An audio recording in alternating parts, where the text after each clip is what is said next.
Hi, this is Allison of Somatic Cosmic Astrology, and welcome to the first video for January 2020. I'm doing the 12 videos of the Cosmic Astrology of 2020. We're going to learn a little bit of cosmic consciousness and really dive into more details for each month. Now, January is so many aspects. There would be no way to talk about all these in a reasonably short video. And I'm only going to focus on January 1st through the 13th. There's like kind of, I feel like the month is kind of broken up into these two pieces.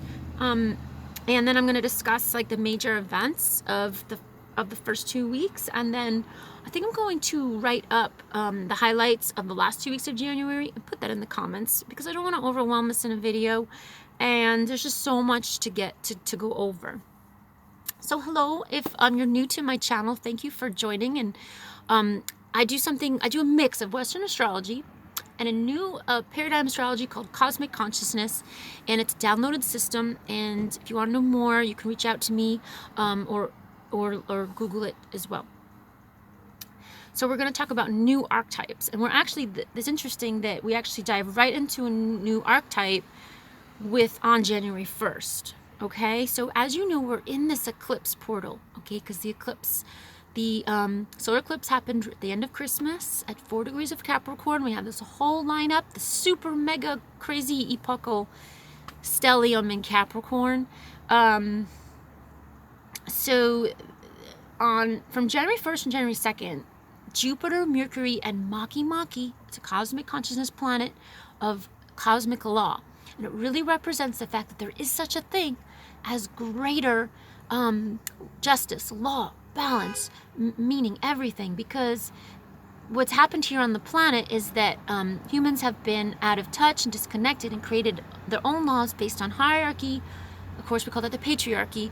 And that is not in tune with the greater laws. And we really can't blame individuals for this. We really can't, because we're in the Kali Yuga. This is a 26,000 great year cycle, and we're at the darkest period. Like, we being born at this time, everything, like, we deserve, this is hard to be here. Like, we deserve accolades for even trying to be here, trying to work out karma, heal people, come here, work through our stuff. And here's like a great archetype that starts us off in the new year, setting things right. It's going to bring a lot of awareness because Maki is in Libra. So Mercury and Jupiter at 6 degrees of Capricorn at the beginning of the year, and they meet on the 2nd. This is a lot of consciousness, okay? This is like a lot of awareness about like what you're working on, what's going on, and then in the world you're going to see how this relates to justice. Certain figures are going to be setting, making, hopefully bringing in the new laws, creating new worlds. We're going to see, we're just look for that in your own life, balance, justice, and let's kind of focus on what your new focus is, because the Jupiter's only been in Capricorn for a month. Mercury will have been there for a few days. So this Capricorn energy that we're using is to build your life work that you came here to do. That's what's happening with all of this Capricorn energy. It's like time to do it. The first quarter moon happens on the 3rd. And that's at 12 degrees, so the moon is at 12 degrees Aries, and that's the crisis in consciousness moment of the month.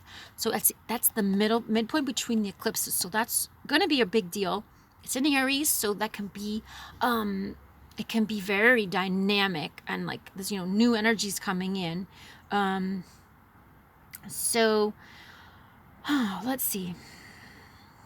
I'm just thinking out loud.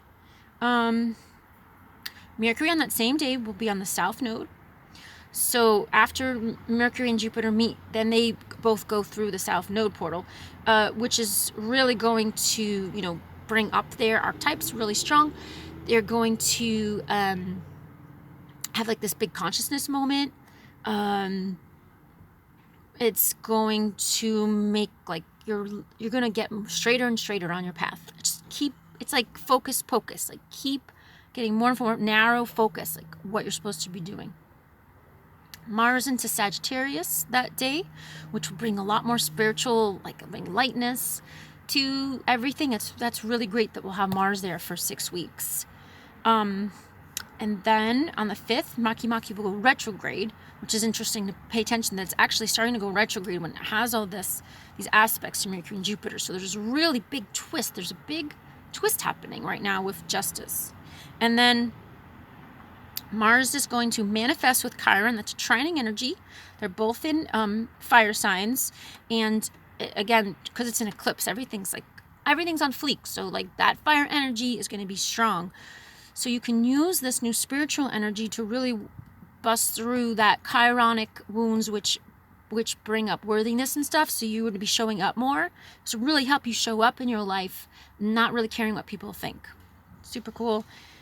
Then Jupiter on the 6th is on the south node at 7 degrees. Again, that's just, I mean, that's going to be big because it's going to be a lot of energy moving. I think like that through that portal. The nodes represent the portal energy. That's why there are eclipses, because of this mathematical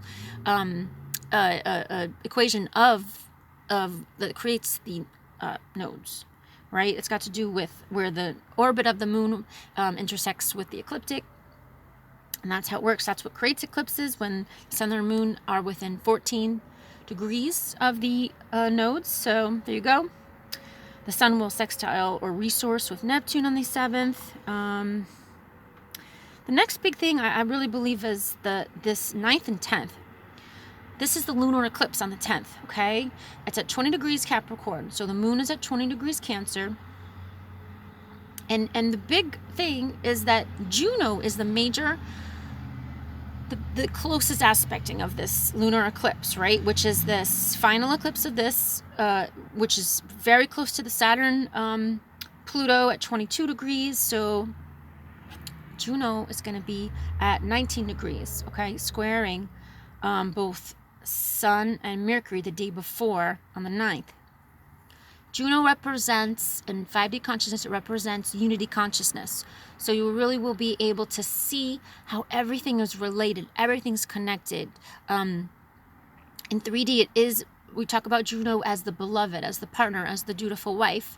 And then that grows into, not meaning that the beloved disappears in 5D, but you can see that energy and that energy everywhere, and you can see it reflected a lot easier. So this is really interesting that this is going to be happening. And the same day as the eclipse, both Eris and Uranus go direct. Uranus is the great awakener and Eris is the inner awakener. So that the fact that they're both going direct on the same time is like wild, really wild mathematically, that this is happening at the eclipse. This is some erratic energy, okay? Like, and Eris does square the eclipse. It's by 3 degrees. It's at 23 degrees Aries. So this is huge. This is huge because Pluto is involved, right? At 22. Saturn's at 22. Ceres. Everything's like lined up at 22. It's just wild. Wild, wild, wild. Pallas makes some aspects also on the 10th. And then on the 12th, everything starts conjuncting each other, okay? Mercury at 22 conjuncts Ceres. Mercury 22 conjuncts Saturn. Then Mercury conjuncts Pluto, also 22. Then Mercury will square Eris, 23. Then there's that Saturn-Pluto conjunction. That's the epic. All this is happening, you know. It's a couple days, but it's like from the 10th through the 13th, it's just on, okay? The 13th, Pluto will conjunct Ceres. Saturn will conjunct Ceres. Then Mercury conjuncts Chariklo, which is like the Chiron's partner, holding that space, that holding that sacred space for us to do all this work. And Ceres, I didn't mention, Ceres is the cosmic rebirther, the great mother. She actually is a 5D archetype. She's the largest of all those asteroids in that belt. And she actually has so she has that cosmic role, really huge. So the rebirthing, holding the space, Saturn-Pluto conjunction, which is the defining moment. It's only every 36 years about. And last time it was in Libra, so we've all been like changing how we deal with and relate to relationship. That's been changing, and relationship is, there's a new paradigm for relationship, and that's coming in where we're not codependent anymore, and that's the main piece. Now this new Saturn-Pluto, really representing authority, that this is happening in Capricorn with the eclipses, really shows how it's really the defining moment for much longer than now, probably the millennia. I keep hitting 500 years, but I don't know, it feels like it's maybe more like 1,000, showing that we're really redoing all the structures. Okay, I'm gonna, I think I guess there's a couple more aspects, because on the 13th, I mentioned that Mercury is with Chariklo, then the Sun meets with Pluto, the Sun meets with Saturn at 22.5 degrees, then the Sun moves on to 23, meets with Aries, and then finally, Venus, goes into Pisces, so that means